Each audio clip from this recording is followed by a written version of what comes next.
Alright, we got another set of anvils to show you. These are Peter Wright anvils. Peter Wright anvils, highly sought after. Peter Wright anvils are made overseas. These are an English anvil made in England, UK. Peter Wright, oh my God, he says 1852 created the solid anvil, which is forged in one piece. Now I've had guys tell me that he's forged the whole anvil in one piece, like all out of the steel, and I've also had guys tell me that what he forged in one piece was the tool steel top, the whole top. So, either way, they're an awesome anvil. If you find you a Peter Wright anvil, just like the Trenton and the Hay Bud, you got yourself a great anvil. They're very well built. The steel in them is very, very well. I've had some guys tell me, oh, they belly, oh, they whatever. You kind of got to find with all these brands of anvils, guys have their favorites. Hay Buds, Trentons. I got guys that like Vulcan anvils the best. Fisher anvils, Trentons, kind of whatever you find. But Peter Wright anvil, let's talk about it. I have Mary come in. Usually the stamps on the Peter Wrights are pretty good. As you'll see on this one, it says Peter Wright and patented. Some of my other ones say England on them. England wrought. They got a lot of different stuff. This one has the stone weights on it, the 100 weights, which we're going to talk about in our next video. If you want to know exactly what this one weighs and this one, we're going to be explaining in our next video what these numbers mean. But the Peter Wright anvil is your London anvil. Your shape is what they say a lot of them, other anvils are patterned after. You got your tool steel face, you got your step for your cut, you got a very good shaped horn with plenty of weight underneath it. You have the waist, and the Peter Wright, the way I can spot them a mile away, this good shape is this step right here. See this step that runs down the side of them? This one's a much bigger one, but you see this step that runs down the side? That's usually a telltale giveaway. You got your Peter Wright anvil.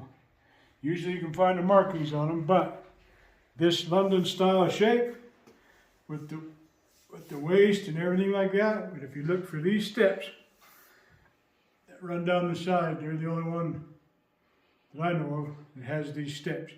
Now Peter Wright, they say, was an inventor. Invented vices and tools, a tool guy. I've seen the Peter Wright vices. They have the leg vices like that, but he also has the parallel vice and a couple others. They're neat tools. But this is a Peter Wright. Those are your significant differences is mainly this big step down here. Very sought after anvils. They're good. They're good. I'm going to move this one and show you some things. This is a Peter Wright anvil that we've moved out here too. It's just under 500 pounds. This is a Peter Wright anvil. I'm going to set this behind me on this hay button and show you some things on this.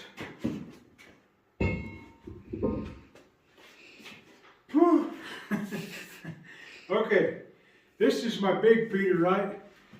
These are hard to find. It has, like I said, it's about 500 pounds. Has a gigantic hardy hole. I've made a step for this one that drops this down to 1 inch so that I can set my hardy tools in here and use 1-inch tools on whatever anvil I'm running, except my smaller ones. I also notched some little measurements in here. It's just a quick reference when I'm forging. Just a handy idea. So, Peter Wright anvil. We'll give you some measurements of the big one. Everyone always likes to know about the big ones. Total length, 36 inches. Your width of the face is 5.5. Hardy hole, inch and a half. Inch and a half, and your pritchel hole is, this tape's about, had it. I can't even read it.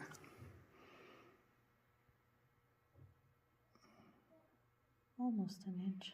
6/8, yeah. not an inch, but it's almost 3/4 inch pritchel hole. Height is 15 1/4. Okay, and this one we found the numbers on it for the stone weights and things. Like I said, the next video, look for the video on what your anvil weighs, I guess we'll call it, and we're going to show you the numbers on these and some of the others. Here's a cool thing about this anvil. I'll have Mary show you this one. This is one of my favorites. There's a story behind how I got this, where I got it, and who it belonged to before me. That is, it turned out it's real special to me. My wife and I, this is special. It's not my grandfather's or anything like that. But it's just as cool to me now too. But you notice it's pretty clean. These hammer marks are the forge marks. They're not from somebody beating on it. These are the marks from factory. Now that being said, I'll have Mary show you the face of this anvil. Here's the face up here. It's in good shape. Hasn't been repaired. I got lucky with this one. It's a beautiful anvil. Now here's something that's interesting. Look at the body of this anvil. You see these marks that are all over? I know there's a guy on the internet, he's got one it's about this big, I think. But look at these marks. That is either a woodpecker on cocaine, but look at them. Now, here's what I was told about all these marks. Okay? This anvil would have been around, and whoever was working on it made tools. Now when they made tools, I mean they made center punches, and one of the handy tools, and hot cuts. Okay? This anvil has the marks of a tool room or somebody that made these type of tools, which were very common. Okay, everybody needs one. The woodworkers need them. The metal guys need them. This whole other side of this anvil is all scarred up. Now I can have Mary will come in and show you that side. It is scarred up all the way down in here. It has thousands of little holes, pockets where a guy can reach. And look at all these marks. And what I was told about all these marks is that these marks are from that guy making these tools. If he makes a center punch and he hardens it, well, if he tempers it, hardens it, really makes it well, then they would test it. And they would test them down here on the anvils. Never up here. This is your working area. It's just the base, really. So all of these little marks and things you see in here where he was testing his tempering of his tools, his chisels. Whether they were wood shop chisels, whether they were metal chisels, he was testing them. Okay? Some of the marks you'll find here could be the way this one were held down, but usually they're held down across this lip. All these marks here are from center punches and things being tested on the body of the anvil. That's pretty neat, because sometimes you wonder about these old tools. Well, I do. I wonder, what did they make on them? What did they do with them? How many thousands of things were made on them? I've said in the other two videos, if you watch the other two, that this has outlived the smiths that worked on it. I'm sure it has. It'll outlive me. It'll go to somebody when I'm gone. It's going to be their forever tools. The tools that made all tools. But look at all these marks. Look at all this stuff. That thing has spent a lifetime working. This was one of the anvils I first had in my shop, and this is one of the ones that we got, and I worked on it constantly. It has a ring to it, not quite like the hay button. The hay button, if you watch that video, my big hay button, which we're going to weigh in the weight video, we found the stone weights on it, numbers, but it rings like it hurts your teeth. This one will ring.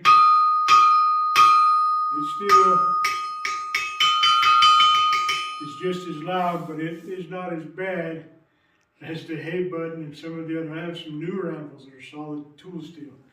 They wake up the neighbors. Okay, they're loud. This is a beautiful anvil that Peter Wright made a very classic. They are the classic anvil. They're kind of the ones that everybody looked after and built the same style, the same waist. Right? Beautiful tools. Wonderful tool. Last your lifetime. If you find one and it's not ridiculously priced, grab it. That thing's gonna you're gonna have it the rest of your life. One of your kids or someone else is gonna have it the rest of their life. So, neat tools. But that's the Peter Wright anvil. There's lots of other information out there. But if you're looking and you happen to find one, look for the feet. It has the marks down each side of the feet. This one is a great big one. All it has up here is a couple H's. And that's really about it. You can barely read the markings on the other side, the hundredweights or the Peter Wright. You can only make out like 2 letters. Most of it's covered in these marks from tool testing. But that being said, hope you enjoy the videos on the anvils, on the tools. We'll keep going. I got a lot more tools that we use them. We use them for the classes. And we'd love to show them to you if you're interested in seeing them in these videos. Hopefully it earns your subscription. You like this kind of stuff. I love this kind of stuff. My wife and I are a little crazy. I love these tools. Like this is one of my coveted treasures. This one, my bigger anvils. Even my smaller ones I showed in the other videos. If you haven't seen those, go check them out. Hopefully you guys are having fun. You're forging something fun. You're enjoying these tools, the history of tools, and having a good time. So that being said, we're going to build a video on how to weigh these if you can read the numbers on. Pretty interesting, kind of a cool deal. We're going to weigh some of these that are right here while I got them all in my way. We're going to show you how to weigh them and how they weighed them and left the marks on them. And it'll be fun. So, all right, till the next one, let's go.